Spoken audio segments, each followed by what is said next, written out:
In a little town in the middle of America is this two-story house that's very modest, very plain, there's nothing unique about it, and it's even set far off the road behind some trees, so you really can't even see it. But today, when I tell you what happened inside of that house, you will never be able to look at it the same way again. Be sure to stick around to the very end of today's video because we have an important "Where are they now?" type of segment. But before we get into today's story, if you're a fan of the strange, dark, and mysterious delivered in story format, then you've come to the right place because that's all we do, and we upload once or twice every week. So if that's of interest to you, please ask the like button to help you move out of your apartment and offer beer and pizza as payment. Once they accept and the move is complete, only serve O'Doul's and anchovy pizza. Also, please subscribe to our channel and turn on all notifications so you don't miss any of our weekly uploads. Okay, let's get into today's story.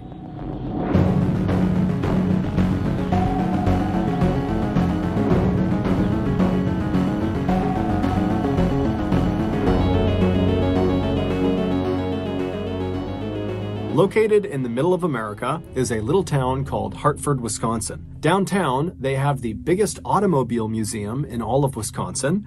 They also have a bowling alley called Dave's Lanes, which sells cheap beer and the best frozen pizza in town. Around the corner from the museum and Dave's Lanes are two other very popular local spots. One is called Scoop DeVille, which is an ice cream parlor that's themed like it's the 1950s, and they specialize in raspberry sundaes. And the other popular spot is called the Mine Shaft, and it's this big family-friendly restaurant that offers comfort food and arcade games. On warmer days, you can find residents of Hartford out on the many walking trails of Woodlawn and Willowbrook, which are two big, very well-maintained parks that are right outside of the downtown area. And on virtually any day, whether it's warm or cold, you can find Hartford residents packed into the Shower Arts Center, which is a local theater, to watch the local theater troupe perform. But none of these attractions are why anybody knows about Hartford, Wisconsin.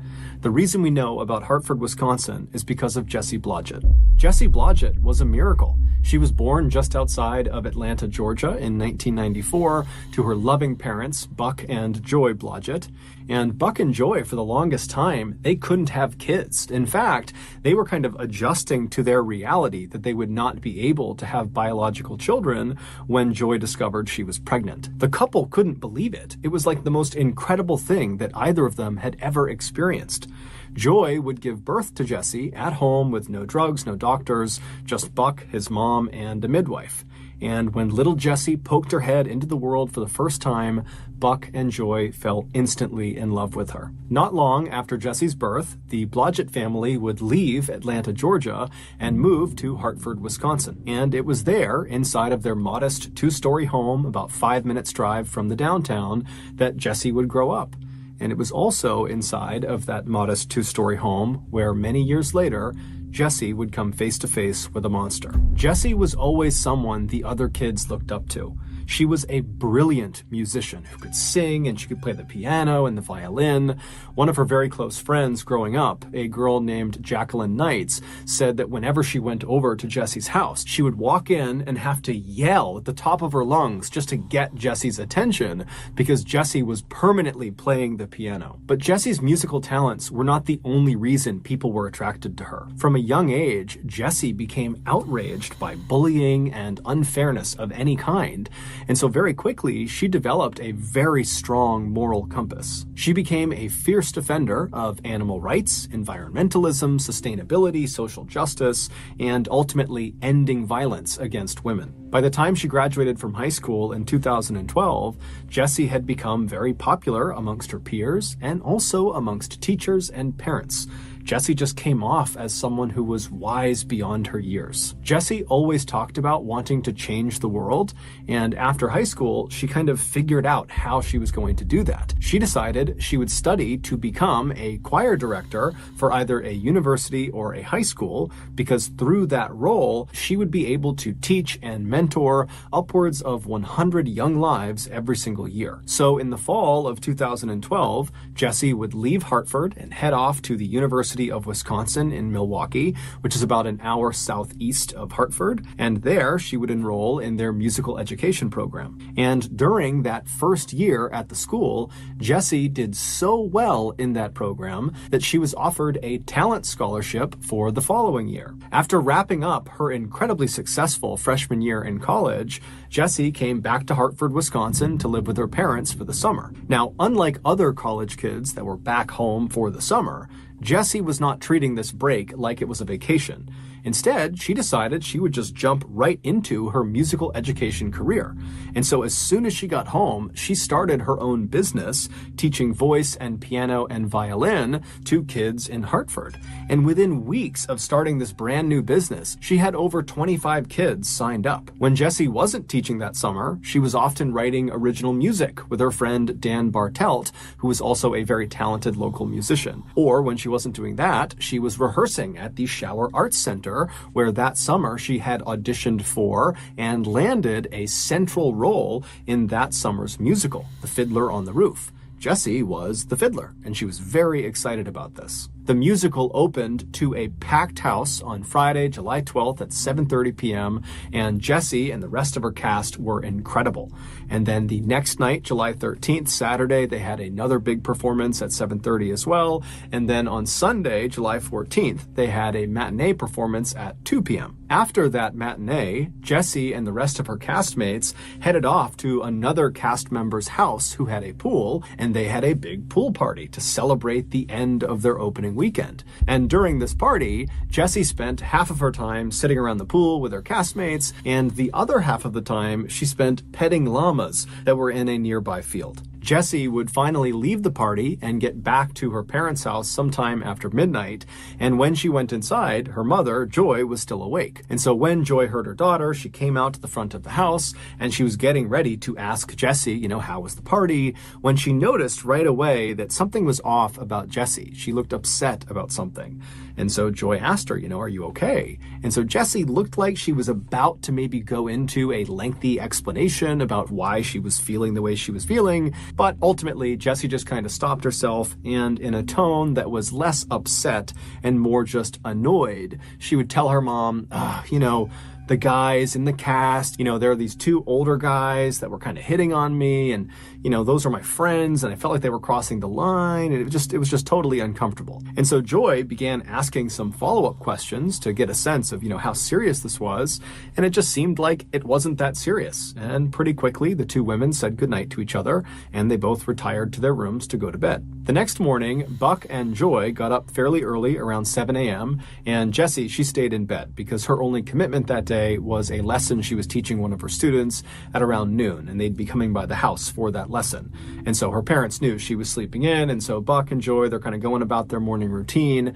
Buck left ahead of Joy, probably around 7 or 7:30, and then at 8 a.m., Joy, right before she left the house, she brought some laundry up to Jessie's room. And so she opens Jessie's door, she goes inside, Jessie's asleep, and Joy, she puts the laundry down, and she considers going over and waking her daughter up just to say good morning and maybe goodbye. But she thought to herself, Jessie never gets a chance to sleep in. She's always got something going on, and so I'll let her sleep. And so Joy just quietly left the room, she shut the door behind her, and she headed off to work. At around noon, Joy would leave her office and head back home for her lunch break. And so when she walked into her home, she was expecting to see Jessie awake because Jessie had one of her students arriving any time. But when she walked inside, the house was silent. Jessie was not downstairs. She apparently was not awake, and Joy had seen her car out in the driveway, so she knew she hadn't left. And so kind of annoyed, Joy walked to the foot of the stairs, and she yelled upstairs for Jessie to wake up. Hey, your student's going to be here any minute. And then Joy left the foot of the stairs and walked into the kitchen and made herself something to eat. After a little while, as she's finishing making her lunch, Joy hears a knock on the front door. And now at this point, Joy is really annoyed because Jessie has still not made a sound. She has not come downstairs. And so Joy, she goes over to the front door, she opens it up, and sure enough, it's Jessie's student. She asks the student to come inside and wait for a minute. And then Joy hustles up the stairs. She goes right over to Jessie's bedroom. She opens the door up. Jessie's still in bed. And so Joy runs over to her to jostle her awake. But as soon as she is standing right above the bed, right over her daughter, and she has a clear look down at her daughter's face, she freezes. Moments later, she would call 911. Oh my God. Hartford 911, what's your emergency? My daughter is blue. I went to wake her up, and I just got home from lunch, and she won't wake up. She's oh 19. My God. Okay, hang on just a second. Okay. Okay, so is she breathing? I don't think so, no. Her pants are all wet, and she's got, it looks like strangulation marks. There are strangulation marks? That's what it looks like. I don't know what's going on. I don't know what's going on. Joy would gently pull her daughter out of the bed and lay her down on the ground. She would put a pillow underneath her head, and then she would begin doing chest compressions to try to save her daughter's life. But it was already too late. When police and paramedics arrived moments later, they came into the bedroom and they quickly determined that Jessie was deceased. When police looked at Jessie's body, they too saw the marks on her neck that her mother had referenced on the 911 call, and they also saw the same ligature marks on her left wrist and also on her ankles. As a result of these findings, the police on scene quickly concluded that this was not a naturally occurring death, this was not a suicide, this was a homicide. And so as gently as they could, the police ushered Joy out of her daughter's bedroom and led her downstairs, because at this point, her daughter's bedroom was a crime scene and they needed to keep it pristine so they could find evidence to figure out who did this. Once downstairs, Joy was reunited with her very distraught husband, Buck, who had just come home as well. And the two of them, I mean, their life is destroyed. Their beautiful baby girl, their only child, is now suddenly gone, and it didn't make any sense. During the search of Jessie's bedroom and then also the Blodgett house at large, the police were not able to find any cord or rope or ligatures that could have been used to strangle Jessie to death. The police also noted that there was no sign of forced entry anywhere in the house, and it appeared nothing in the house was stolen. And so quickly, the lead Hartford police detective named Richard Thickens began operating under the assumption that the killer knew Jessie and targeted Jessie.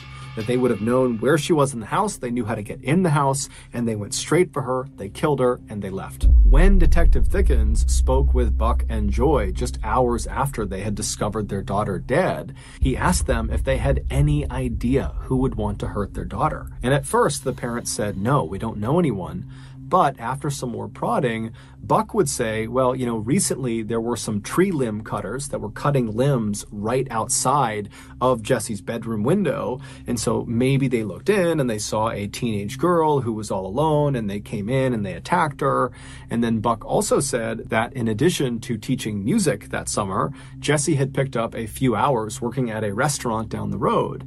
And recently she had come into conflict with one of her coworkers who began acting very inappropriately with her. He basically would walk past Jessie and intentionally bump into her and rub into her and just get inside of her personal space. And this coworker was aware of the fact that Jessie was really upset and had already told her family.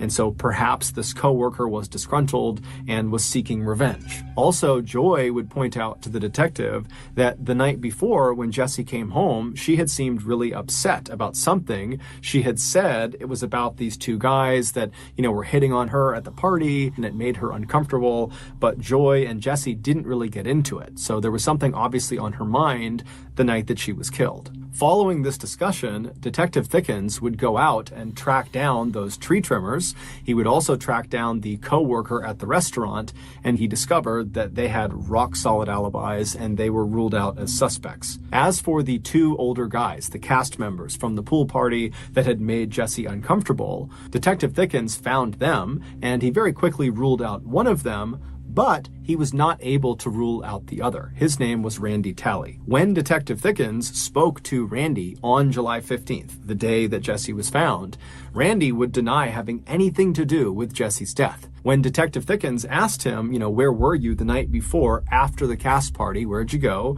And then where were you this morning? Randy would tell him that after the party, he went back to his apartment, and that is where he has been the entire time until right then. When Detective Thickens asked him if there was anyone that could corroborate his story, Randy said no, he was alone in his apartment the entire time. Shortly after speaking with Randy, the police were still searching Jesse's bedroom for evidence, and they discovered her diary. And her final entry in this diary only made Randy seem more suspicious. Despite downplaying the incident that Jesse had had with these two older cast members at the pool party, after Jessie had spoken with her mom briefly when she got back from the party, she had gone up to her room and then made this final diary entry.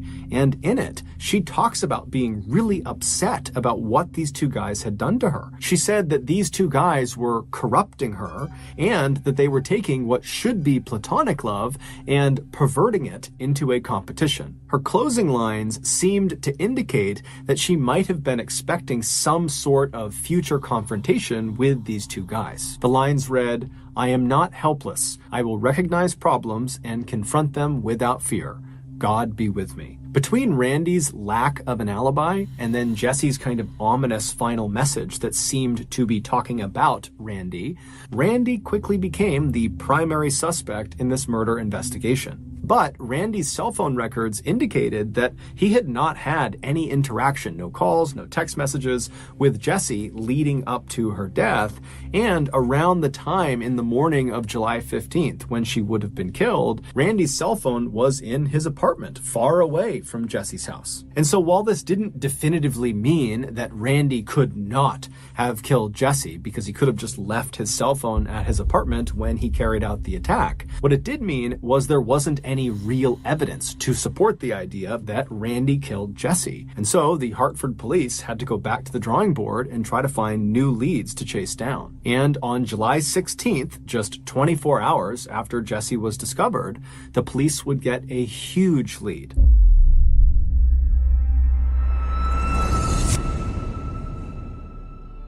Before we finish our story, I want to tell you about today's sponsor, Current. Banking is still one of the very few industries that has yet to be modernized by technology. It's still dominated by a bunch of old companies that, if given the chance, would happily sneak into your house and replace all of your good socks with the type of socks that immediately slip down into your shoe after only a couple of steps. But Current, even if they wanted to screw with your sock drawer, they couldn't. They don't have time. They're too busy being the future of money management.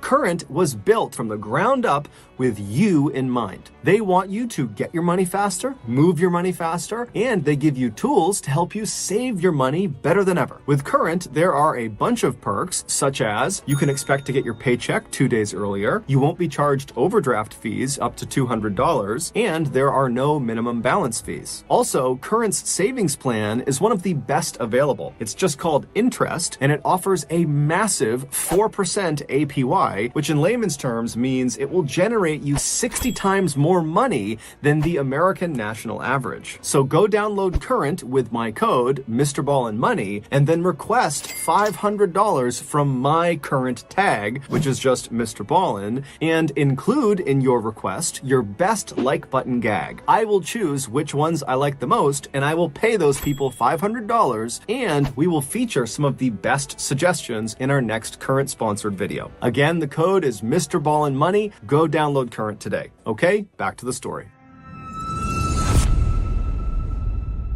3 days before Jessie was killed, a young woman about the same age as Jessie, named Melissa Richards, decided to take her dog for a walk in a park in Richfield, Wisconsin, which is a small town about 10 miles southeast of Hartford. When Melissa pulled her car into the dirt parking lot that connected to the walking trail she intended to go on, she noticed there was only one other car parked in this lot, and it was immediately on her left, pointed nose away from the entrance. It was this blue minivan.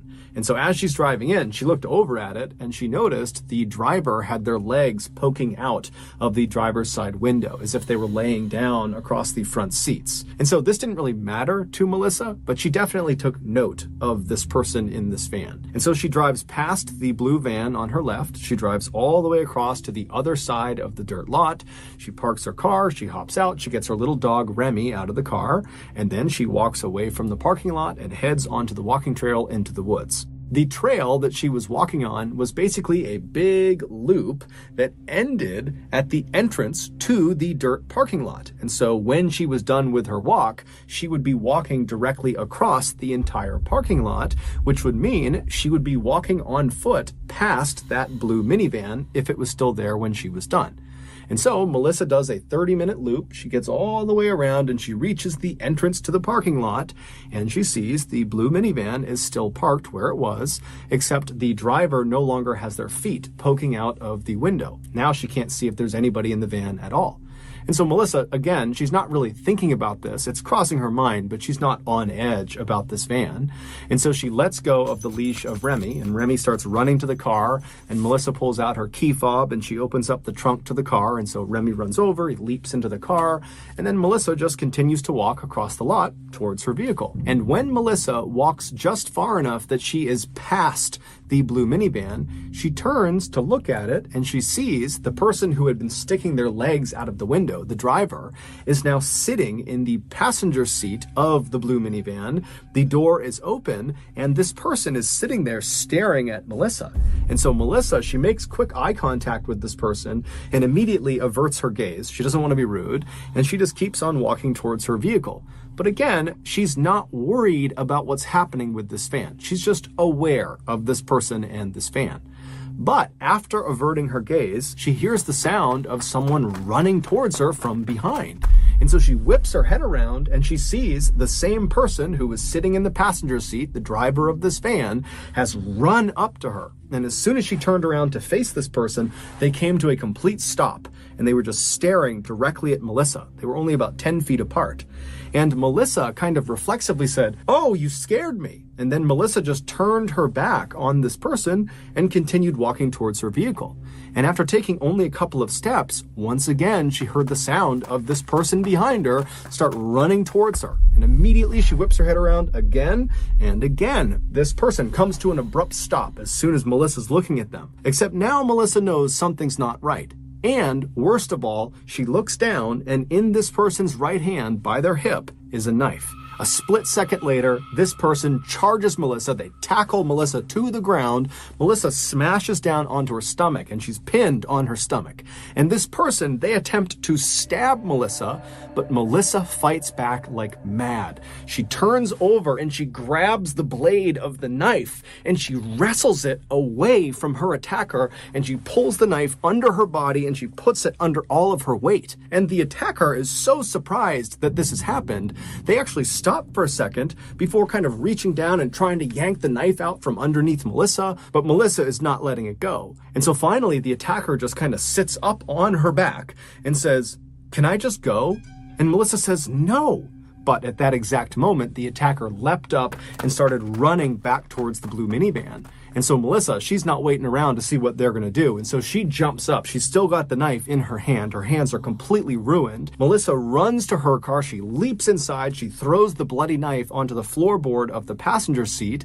After making sure Remy is in the car with her, she shuts the back hatch. She locks the doors, and then she turns around and she sees her attacker in the van peeling out of the lot, driving away.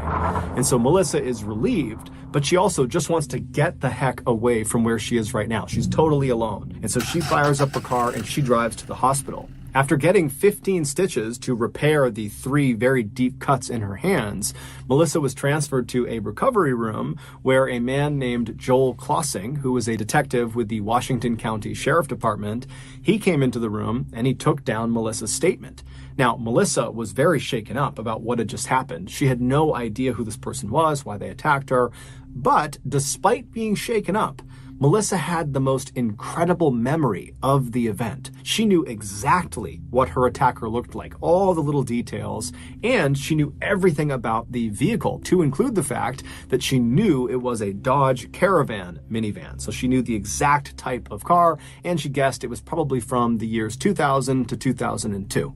And so Melissa gives this incredible statement, and Detective Klossing, he goes back and he has a composite sketch made of the attacker, and then on this sheet that showed the attacker, there was a description of the vehicle and where it was located and some details of the case. And so Detective Klossing releases this sketch and the information to the media, and he puts it around town, and he's expecting someone in town to know who this person is because the description is so good. And someone would come forward. On July 16th, so one day after Jesse had been killed, a deputy from the Washington County Sheriff Department, he came forward and said, "Hey, I saw your flyer and I read the description Melissa gave about the type of vehicle this person was using, and I have seen that vehicle parked in the exact same spot in that park. I was there a couple of weeks ago. I saw it there. There was something weird about it. The driver was acting strange. And so I actually ran the license plates to see if there was some outstanding warrants or something going on with this person. But after I ran the plates, nothing came up. And so I kind of just forgot about it.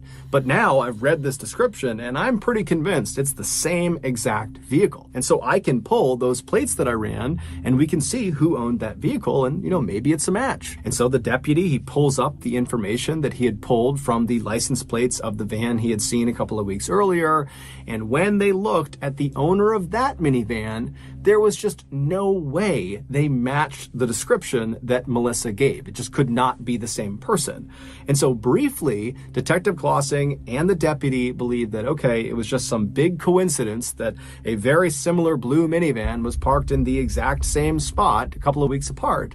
But when Detective Klossing looked a little bit deeper into who the owner of that vehicle was, he would discover they had a relative that matched exactly the description that Melissa gave of her attacker. And so on the afternoon of July 16th, so one day after Jesse has been killed, Detective Klossing tracks down the phone number of the relative who looks exactly like the attacker, and he punches that number into his cell phone and he put the phone to his ear. At the same time, 10 miles to the northwest, Buck and Joy Blodgett were hosting a vigil for their daughter in their home. And so all of Jesse's very close friends and family, they were all there in the living room, and they were sitting around in a big circle, crying together, grieving together, and then also sharing their favorite memories of Jesse. And so while they're all doing that, a phone starts to ring inside of the circle. And the owner of that phone, 19-year-old Daniel Bartelt, who was a very close friend of Jesse's and who had spent much of that summer coming over to the Blodgett household to make original music with Jesse, he stands up and he walks quietly away from the group, and then he answers the phone, and it's Detective Klossing asking Daniel to come into the station to talk about Melissa Richards. Daniel would make his way to the police station that afternoon, and he would be interviewed by Detective Klossing and another detective. And even though they had brought Daniel in to talk to him about Melissa Richards, it was not lost on these detectives how strange it was that Daniel is at the home of a recently murdered young woman where that case is unsolved, and he is now the suspect of another attack on another young woman that happened only a couple of days earlier and only a couple of miles away. And so as soon as Daniel sits down, Detective Klossing kind of casually asks him, "Hey, why were you at Jesse Blodgett's house when I called you?" And Daniel would say, "Well, I'm very close with Jesse, and so we were there as part of her vigil because she was killed yesterday." And so the detective kind of did gradually shift to Melissa Richards, which Daniel would say he had nothing to do with. But as they began asking him questions about Melissa, Detective Klossing and the other detective noticed that there were cuts on Daniel's hands. And so they kind of cut him off and they asked Daniel, how'd you get these cuts on your hands? And Daniel was very quick to say, "Well, I got them at work. A screw kind of jutted out and cut my hands. I move inventory around in a back room of an engineering company. That's my job. And, I just cut my hand at work." And so at that point, the police began really asking very pointed questions about exactly how he hurt his hands and what exactly did he do at his job. And at some point, when it just seemed like there was something off about his story about how he hurt himself, one of the detectives just says to Daniel, "If I were to call your employer, this engineering company, would they say you, Daniel, are currently employed with them?" And Daniel, he kind of paused for a minute and then said, "No, I actually lost my job several weeks ago." And so now the detectives knew he had to be lying about how he cut his hand because he's just told them that he hurt it at work recently, but he wasn't employed recently. And so Detective Clausen kind of leans in and says, Daniel, so how'd you really hurt your hand? And so Daniel, he begins talking about how he cut it cooking. And Detective Clausen is like, Daniel, nobody would lie about cutting their hand cooking. So why don't you just tell us the truth?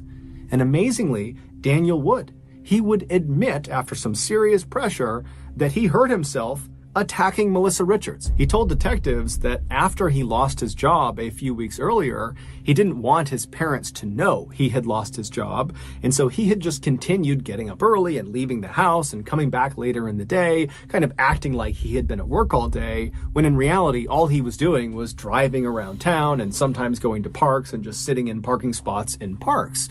And so on July 12th, the day that Melissa was attacked, that's exactly what Daniel was doing. He was pretending to be at work by sitting in that parking space in that dirt lot in Richfield. And at some point, he saw Melissa and he decided he just wanted to attack her. He told detectives that recently he had become overwhelmed in college, and so he had dropped out, and then he lost his job. And so combined, he was just feeling kind of scared of life. That's how he described it. And so he wanted somebody else to feel scared too. And so that was why he said he attacked Melissa. But despite admitting to this vicious, violent crime against Melissa Richards, Daniel, when asked if he had any connection to the Jessie Blodgett murder, he would say, absolutely not. I love Jessie. I would never hurt her. But when Detective Clausen reached out to Detective Thickens of the Hartford Police and told them you should look at Daniel as a potential suspect in your murder case, it would quickly come to light that Daniel was lying again. Daniel was raised in a good, loving family.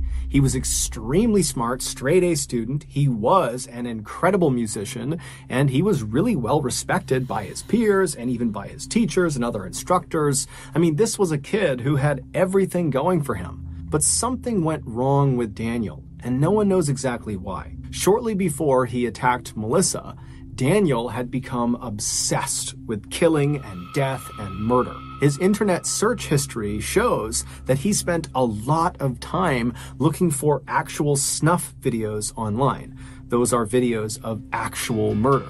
He also spent a lot of time looking up serial killers and spree killers, and he was especially interested in anybody who killed lots and lots of women. And then finally, right before he would attack Melissa, Daniel, based on his search history, had discovered this one particular pornographic snuff film, and it was of this woman who was all tied up and hogtied, and after being assaulted, she was strangled. And Daniel watched this video over and over and over and over again. On that day, July 12th, as Daniel is pretending to be at work, he's sitting in his car, he looks out and he sees Melissa, she's all alone, and something clicks in his head where he decides he's going to go reenact that wretched pornographic snuff film on Melissa. And so Melissa was likely just at the wrong place at the wrong time. Recovered in that dirt parking lot after the attack was this special, very strong tape that had been in Daniel's pockets during the attack. It had just fallen out. And so it's believed he was going to use that tape to subdue Melissa and then abduct her. But obviously Melissa fought back and Daniel got spooked and ran off. 3 days later, on July 15th, it's believed that Daniel decided he wanted to try again. He wanted to act out this pornographic snuff film, but in real life. And this time, he wasn't going to leave it up to some random victim. He needed his victim to be totally helpless. He needed his victim not to fight back. And who better than 19-year-old Jessie Blodgett, his close friend who inherently trusted him and would easily let him into her house, into her bedroom. It wouldn't matter if she was all alone because she felt safe around him. Based on eyewitness testimony of someone who was driving through the Blodgett neighborhood on the morning that Jessie was killed, it's believed Daniel arrived in the driveway of the Blodgett household just a few minutes after Buck and Joy had left for work. And so he pulled into the driveway knowing that Jessie was all alone. We don't know exactly what happened inside of that house. We don't know if Jessie came down and opened the door or if she was still upstairs sleeping. But Daniel, he entered the house, and when he went inside, he was prepared for what he was about to do. He literally had a bag full of supplies. Things like that special tape, there were ligatures, cords, ropes, there was alcohol wipes, zip ties. And so he makes his way upstairs to Jessie's bedroom, and then once he's in there, we don't know if Jessie was awake or sleeping at this time, time, but either way, Daniel jumped on top of her and immediately put a homemade ball gag into her mouth and then wrapped that special tape around her head to make sure the gag stayed in her mouth. And then once she couldn't make a sound, he bound her wrists and her ankles and he hogtied her, and then he viciously assaulted her. And then after he was done, he wrapped some cord around her neck and he strangled her to death. After she was deceased, Daniel attempted to clean her body with some alcohol wipes. And then after that, he kind of repositioned her in her bed with the covers up over her to give the appearance that she was still sleeping to her parents when they inevitably would find her. Then Daniel rounded up all of his murder supplies back into his bag, except he did accidentally leave one of those special rolls of tape underneath Jesse's bed, and then he slipped out of the Blodgett household, and then he drove to Woodlawn Park, where he disposed of his supplies into one of the trash cans. The next day, at Jesse's vigil, Daniel would attend, and according to the other people that were there, Daniel was by far the most talkative person in that circle. Daniel would ultimately be found guilty of murdering Jesse Blodgett, although he never admitted guilt. In fact, during the sentencing phase, Buck Blodgett would give this incredibly eloquent and heart-wrenching speech about what it was like to lose his only child. And toward the end of this speech, Buck turned to his right, so away from the judge who he had been addressing, and he looked directly at Daniel. And Daniel looked back at him, and Buck says, "Dan, I forgive you as I have every day since I found out it was you." And then a few moments later, Buck would also say to Dan, "Dan, not only do I forgive you, but I love you." But when Daniel got his turn to stand up and say something on his behalf, he turned to face Buck and Joy, and looking right at them, he would tell them that he's innocent and that he doesn't have any answers for them because he didn't do it and his conscience is clear. Daniel was sentenced to life in prison without the possibility of parole, and as far as we know, he still denies having killed Jesse despite the mountain of evidence against him. In the days following Jesse's death, Buck Blodgett walked into his daughter's bedroom and he laid down on her bed, and looking straight up, he tried to hold his breath for as long as he possibly could. And as he began to struggle, he started to imagine what it was like for his poor daughter in her final moments as she's being murdered, and it just crushed him. He thought to himself, I wasn't there for my little girl when she needed me the most. But instead of just carrying that terrible burden around with him for the rest of his life, Buck and his family decided they had to do something to honor their daughter's memory and maybe even change the world, which was something that Jesse always talked about wanting to do. And so Buck would go on to start the Love is Greater Than Hate project, which is this incredible charity whose mission is designed to end male-on-female violence and to inspire love over hate. Buck's charity is a recipient of a MrBallen Foundation grant, and if you have been moved by the story in some way, I would highly encourage you to contribute to Buck's charity. You can find the link to their website below where you can donate.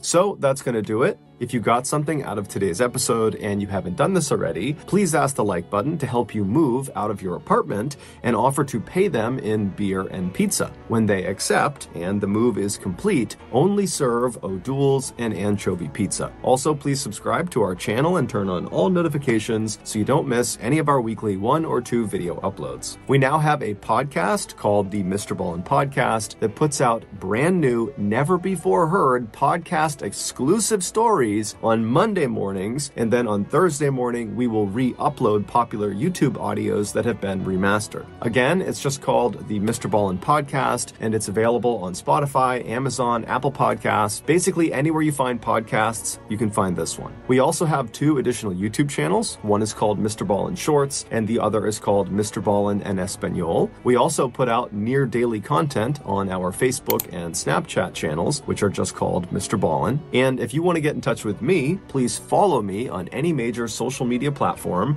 My username on all of them is just @MrBallen, and then send me a direct message. I really do read the majority of my DMs. We have some really cool merchandise, so head over to shopmrballen.com to have a look. And if you have a story suggestion, please submit it to our subreddit, just called MrBallen. It's linked in the description below. So whether I see you on Instagram, Twitter, TikTok, Reddit, YouTube, Facebook, other YouTube channels, the podcast, wherever, Just know that I really appreciate your support, and until next time, that's going to do it. See ya.